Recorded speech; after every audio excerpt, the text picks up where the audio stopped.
This is from Pantilla in the day, Abatuuze b'e Kazinga mu ggombolola y'e Malangala mu district ey'Emityana beebagudde ku mulambo gw'omukyala omusuubuzi w'ebirime nga gusuuliddwa mu Kasaka. Kigambibwa nti omukyala ono baasoose kumusobyako oluvannyuma ne bamwokya n'essanja era bwe batyo ne bakasuka eyo.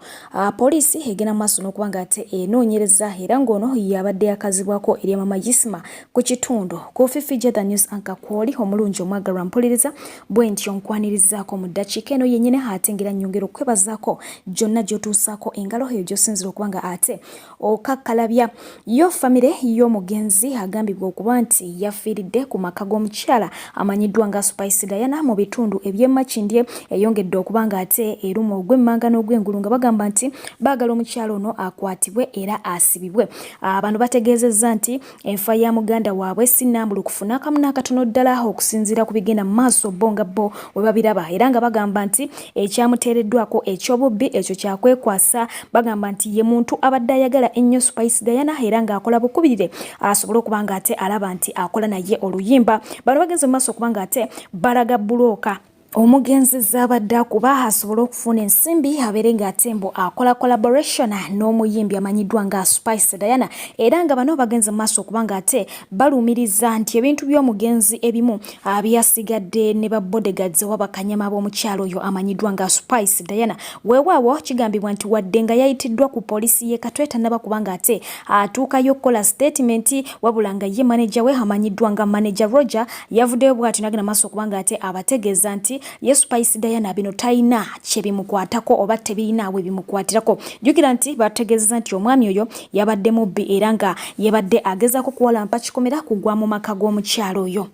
Omukulu amanyiddwa nga Kasuku muyite kukuwaza banga yasibwa ati yavuddeyo n'agenda maaso okuba ng'ate ategeeza nga bwe yasobodde okukyalirako ku bakulu abali mu kkomera omuli omukulu amanyiddwa nga Honorable Muhammad Segirinya wamu n'omukulu amanyiddwa nga Honorable Alan Sewanyana era n'ategeeza nti bano bakukuluma nti ab'oludda oluvuganya gavumenti okusingira ddala mu kibiina kya National Unity Platform beesuuliddeyo gwa naggamba ku nsonga zaabwe era ng'agamba nti n'okubakyalirako mu kkomera nalwo lwafuuka lutalo era ng'agamba nti omukulu amanyiddwa nga Bobi Wine muyite Robert Kyagulanyi Ssentamu nti oyo yabakyalirako emirundi ebiri gyokka ate nga ba MP omuli omukulu amanyiddwa nga Kazibwe Bashir, Abedi Bwanika, Muwanga Kivumbi n'abalala abo bo tebabakyalirangako kasookedde bagenda maaso okuba ng'ate bateekebwa mu kkomera. Agamba nti abakulu okuli omukyala Deputy Speaker wa Parliament amanyiddwa nga Anita Among wamu n'omukulu amanyiddwa nga Mathias Mpuuga nti abo nabo tebakoze kimala kuteeka gavumenti ku nninga ku nsonga y'abakulu bano okuba ng'ate bateebwa wabula ng'ategeezezza nti abantu nga Muhammad Nsereko, Shamimu Malende, Joseph Sewungu wamu n'abalala lawo nti bakoze kyamaanyi nnyo okuba ng'ate bakola ki babakyalirako ko wamu n'okuba ng'ate babagumya.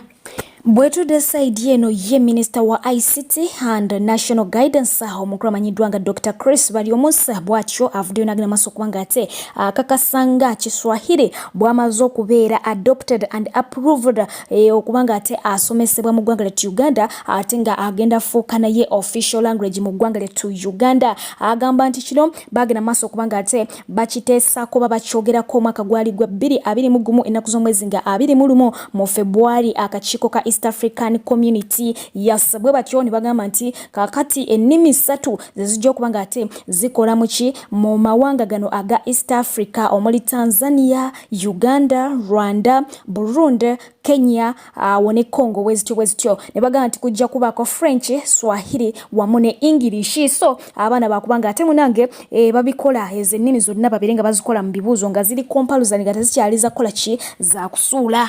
Ate yo mukulu amanyiddwa nga Julius Sango n'abadde munnamawulire ku TV emanyiddwa nga NBS bw'atyo alekulidde era ng'ono kitegerekeseko nti agenze okubanga munange yesimbawo nga member of Parliament for the East African Legislative Assembly. Yes, ono abadde akusomera Sunrise News ku NBS. So abo bati bagenze maaso okubanga ate naye nabo bamusiibula mu butongole ne bamwagaliza emikisa emyerere mu lugendo lwe olujja. Ensonga y'omukulu amanyiddwa nga Edekenzo yassa okuva mu mbeera ku stage bw'atyo n'akuba omuzindalo eri oyo yamuyiiridde ebyokunywa ku stage. Abamu bagenze maaso okuba ng'ate bamujajinga bulala era nga ye omukulu amanyiddwa nga DJ Deno ng'asinzirawo ku Galaxy FM yavuddeyo bw'atyo n'agenda maaso okuba ng'ate ategeeza nti abantu bulijjo banywa omwenge ne bayiira abantu emyenge ku mazaalibwa gaabwe ne babayiira ebintu ebirala baali bafuddeko. Bw'atyo n'ategeeza nti nga tonnaba kubanga olowooza kukwata kintu nga muzindalo kukikuba muntu sooka olowooze ku liiso ly'omuntu nti lyo lisobola okuddawo singa omuzindalo gwo ddala guba gumukutte mu liiso. Bw'atyo n'agenda mu maaso okuba ng'agamba nti ekya Edekenzo kye yakoze si kirungi n'akamu n'akatono ddala, eyo gye bayita violence. Naye nga bo abantu abamu bagenze mu maaso okuba ng'ate bamutegeeza nti ssebo bw'obanga ddala otya violence ng'otya eriiso lyo okuvaamu in the very first place, lwaki ogenda mu maaso okuba ng'ate owakula entalo? Lwaki oyiira omuntu omwenge bw'obanga ddala mu butuufu owulira nga entalo tozaagala? Naye nga embeera bw'etyo bwefaananye yagamba nti Kenzo kye yakoze si kirungi n'akamu n'akatono ddala. Oluvannyuma lw'omutanda kabaka wa Buganda Ronald Muwenda Mutebi okulabikako eri abantu Abaganda bongedde okuba ng'ate basitula eddoboozi Mwanattu nga bagamba nti embeera gy'alimu tesanyusa n'akamu n'akatono ddala, tewoomya ttooke, era ng'omukyala amanyiddwa nga Anti Lususu ye yavuddeyo n'alayira okuba ng'ate afa ne Museveni ne mutabani we era ng'alina bye yabasuubiza. Weewaawo waliwo omulala eyavuddeyo n'agenda mu maaso okuba ng'ate alangira Abaganda okutijjukana. Sebo pulezidenti w'eggwanga lino ne mutabani w'omuhoozi akadde kamwe kaweddeko kasita mwakutte ku kabaka w'eggwanga lino. Kati tugenda kusasa amaanyi ag'enjawulo. Abasawo Abaganda bannansi bonna ge babadde balimba ne mulimba enseera mu kitabo mulisoma ekitabo ekiwandiikiddwa omuntu ya kabaka w'eggwanga lino mu buwambe kiro kya leero. Bw'oba tomugjeemu mutabani wo ngenda musindikira amaanyi ag'enjawulo, ngenda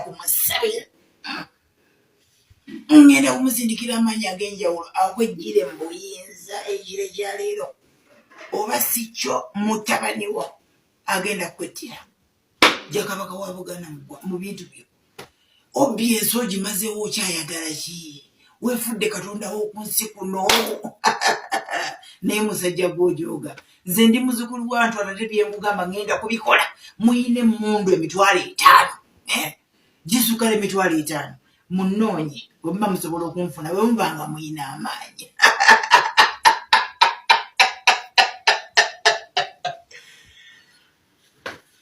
Abaganda mwasuze mutya, musiibye mutya mu biti byammwe, naye mulekeraawo akatijjo. Abaganda muyina akatijjo ate mulekeraawo olumanyimanyi. Abaganda mbageza ku Kadaama nga yagenda kukola bwa Kadaama ali Dubai, alabye baba wawaka mulwadde omukyala tannalaga bwatidde. Ye n'atandika okupapa nga yenna nnyini musajja. Tutwale baba mu ddwaliro. Kabaka yazze jjo on a marathon. Kujaguza myaka gye. Naye Abaganda ne mutandika akatijjo. Najjina ng'atambula peacefully. Ng'atambula bulungi nnyo mu bitiibwa talina kye yeeraliikiridde. Naye Abaganda ne mutandika kabaka mulwadde, kabaka atufaako, kabaka bannanga wuuna agudde eri. Really? Mwe musinga Ssangalya Mbogo okwagala kitaawe? Mwe musinga Nagginda okwagala baze? Oba mwe musinga Semakookiro okwagala kitaawe? Mwe mubasinga. Naye mwali mulabye nga Semakookiro, Ssangalya Mbogo ne Nagginda bavuddeyo okwogera ku bikwata ku muzeeyi nti mulwadde? Era mwalabye kabaka ng'avuddeyo ng'abaga nti bannange diplomasi ya kabaka asobola okubulwa eddwaliro mwagenda. Kabaka asobola okubulwa eddwaliro mwagenda. Naye namutandika bannage wuuyo aggwawo, bannaye kabaka akoze atya? Really? Omusajja ne mumutuuma amanya nga 15.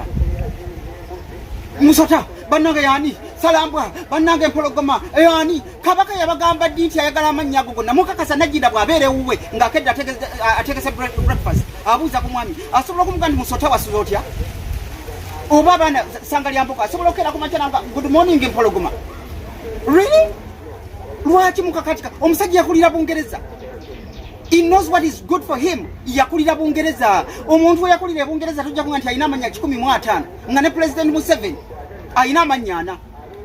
Ye Yoweri Kaguta Museveni eryokunatibu habulwa eryokutano twali muongerako erya Saabalwanyi ni Museveni singaye AK47 singaye grenade singaye tanka singaye biki kuba ebitiibwa byonna bimugwana n'obwakabaka olweko tuyimiridde yabuzza niba na Uganda mulekera akatijjo naddala abaganda muyina nnyo akatijjo mwe muyina okulaga Ssaabasajja Kabaka gy'alina okugenda okumujjanjaba kabaka waffe lwaki mutugira mwe mutusinga okwagala kabaka ni learn to live diplomat muyige omusajja tannabagambako nti azirika tannabagambako nti mulwadde muyi mwe musinga najjinda nga tavangayo teri yali avuddeyo wabula mwe n'akatijja abaganda n'akatijjo kabaka waffe mutwase kabaka waffe airport nzigale oba talina busobozi buli nnyanyonyi kugenda mu Amerika kumujjanjaba muyina nnyo akatijja abaganda n'ali ku muzigo kabaka waffe ne yasuza enjala kabaka waffe really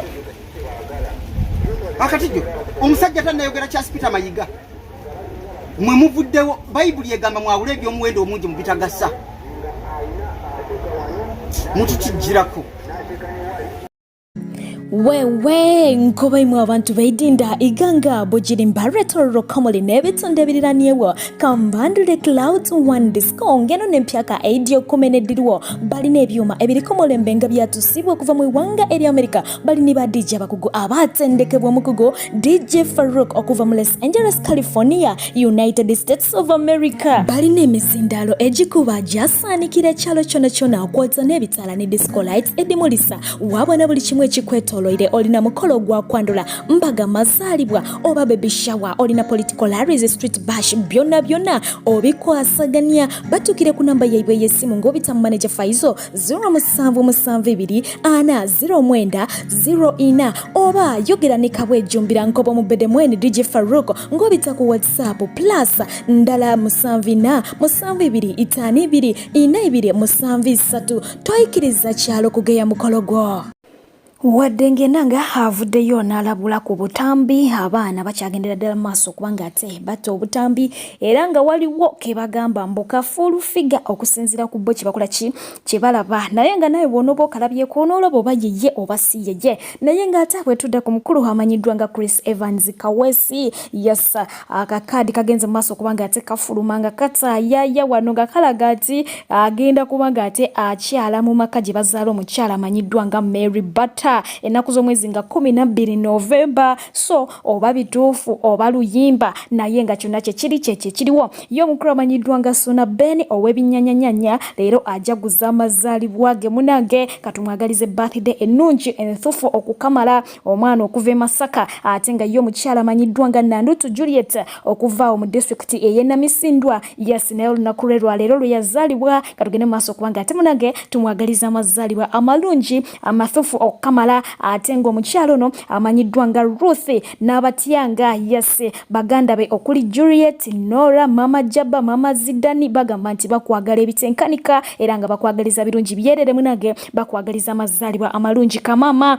naye nga wotuvuddewo mu bamazaalibwa y'omukyala amanyiddwa nga Phoebe yalumbiddwa dda tukimanyi bulungi nnyo nti omukyalo ono alina companies nnyingi zakolera oba zakubira obulango nga bamufula ambassador alina ezitwala abantu ebweru alina ez'amataka alina zino alina ziri alina ab'ebitanda alina aba makeup kwegamba buli kimu almost akirina omukyala amanyiddwa nga Donna Asia ye yavuddeyo mu ango eyiye bw'atyo n'agenda maaso okubanga ate amukalakata ng'agamba nti yeeteeka mu bitimba oba yeeteeka mu butaala bw'atali yayogedde bingi nnyo ebyengenda okuba nga ate nkulekera wano naawe weewulirireko naye nga mu byonna nnyongera okujjukiza nti R&P at your services ffe weetuli okuba nga ate tukutambuza naddala okuva ku airport atakuumira mpeera bankuumire mubeere bulungi mweraba Wemba ndabiseeko bwentimba n'ensonga zenjagala okubeera nga ntangazaamu okulwa okusaba kw'abangi mu inbox yange. Tugenda kutunuulira ensonga ya mwana muwala Phoebe. Yavuddeyo n'alanga kye tuyita Phoebe Estates. N'atulaga nti no atunda amataka ku kibanja mpola oba mu installment. Nti osobola okugendayo n'omugulako ettaka mu ngeri emu oba endala. Alina company gyakoleramo etunda amataka era I think right now she's the brand ambassador. Bwote yavuddeyo n'akola video n'alaga nti no akozeemo alinamu ku ssente era kati alina alina ne kye tuyita Phoebe Estates. Gwani yakugamba nti omuntu alina company etunda amataka e Uganda atunulanga Phoebe?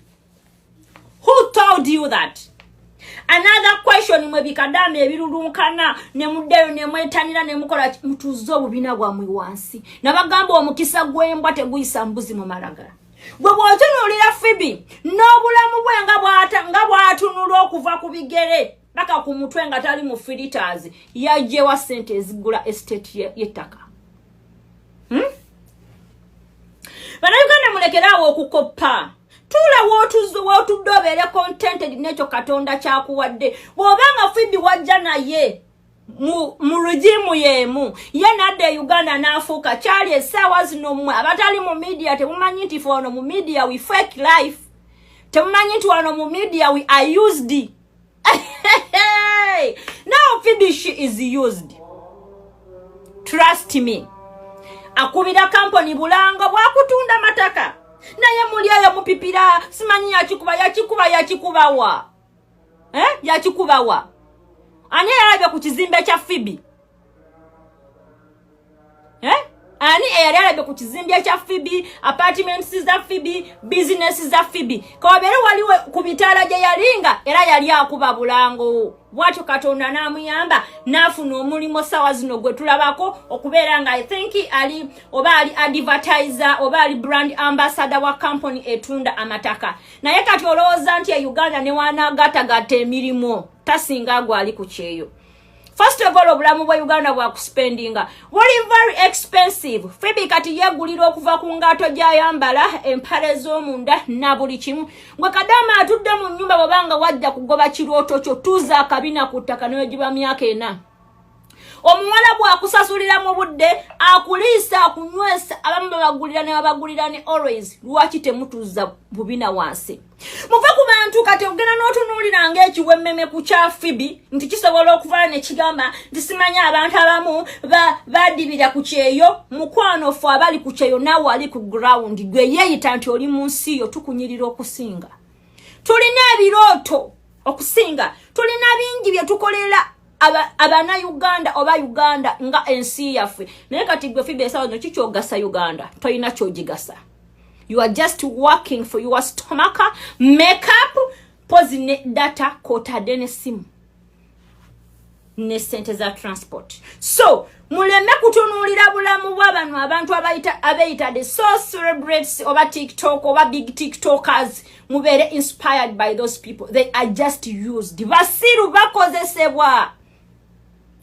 Kati bw'otunuulira abaana abasayininga bu contract, tulina abaana bangi abazze nga basayininga bu contract obw'enjawulo n'omuwulira nti yasayininze kano yasayininze naye nga watuuseeko mu real life ye. Nga watuuse mu real life ye ng'omuntu. Tosobola kugyesiimiza.